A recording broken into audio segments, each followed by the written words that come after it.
Alright, so this video might be a little bit shorter than some of my typical ones. I have a lot of things going on right now. My HTC Vive with Fallout 4 VR just arrived. I have to go pick up that package. In addition, I have a final tomorrow that I didn't study enough for. Regardless, welcome back to another episode of upcoming mods for Fallout 4. This is a series where I show you some currently work in progress mods by different mod authors in the community, and yeah, that's pretty much it.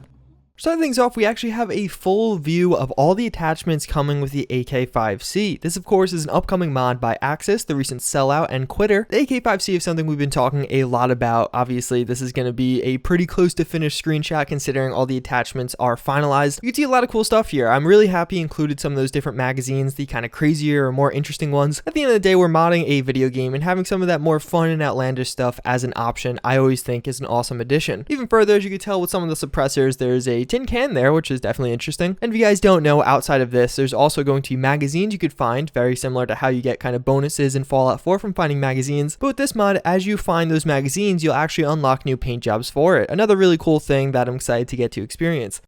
Then we have some updates to the PostNucular outfit. This is something I've showed you guys a few times in the past now. It is going to be a work in progress by Newermind43. I don't believe this is an outfit from any particular game. Obviously, it looks like it could fit in a number of different games, but basically in Fallout 4, it's going to be a nuclear themed outfit featuring some different customization options. As you could probably tell, there's different things you could toggle on and off here, as well as having more covering versions and less covering versions, but either way, it's actually looking pretty cool. Definitely will hopefully have some of those more covered versions on release, but either way, if it doesn't, I'm sure a lot of people will still really enjoy this and get a good use out of it. Then we do have the Lebel 1886. This is actually going to be a French rifle that has a long history. This thing was made in 1893, or at least that's when it was integrated into the French army. And since then, it's been used in, well, basically every major conflict since then. Things ranging from the Boxer Rebellion all the way to World War I and World War II. It's actually still in use by the French military today. As you can tell, the gun itself is going to be firing an 8mm round. It is going to be a bolt action. We don't have too many bolt actions for Fallout 4. We had the Mosin, which came out a few months ago. A lot of people really like that. It was a really cool weapon. So now getting some new fresh things and new life breathed into that kind of category will be really exciting. I'm pretty excited to see how this is implemented. It looks really cool from the screenshots, but obviously once we get it in game is when we'll be able to really make proper judgments. So we have some further updates to the service rifle being made by Wasteland Melody. This is going to be for Fallout Cascadia, a much larger mod adding in Seattle to Fallout 4. Right off the bat, we actually have the simpler versions of the service rifle. This is going to be considered the low tier variant here. This will be what you find off the bodies of some of your enemies. As you can tell by the screenshots, they're actually much more worn. They have scratches, rust on them, and that's kind of the idea. The enemies are using worse versions. Moving on though, we will have longer barrel versions also. As you can probably tell, this has some distinct visual differences. That's intentional, and it's going to be much more like a M16 receiver, as well as you do have the more traditional service rifle receiver above that. And then finally, we do have a image of a reload, but yeah, this is actually going to have custom animations. Obviously, Wasteland Melody's old gun didn't have custom animations, then later got them thanks to War Daddy. He also does mention on this image that it's going to feature 30 mods, seeing a few of these there, but 15 receivers, 8 barrels, 4 stocks, 4 magazines, 5 muzzle devices, 3 scopes, and 2 utility devices, that probably being a flashlight and laser sight. Either way, looking really cool. I'm excited to get to experience this. It's not really clear if this is going to be released before Fallout Cascadia, but I imagine it will be, so hopefully we'll get to download it and play with it soon.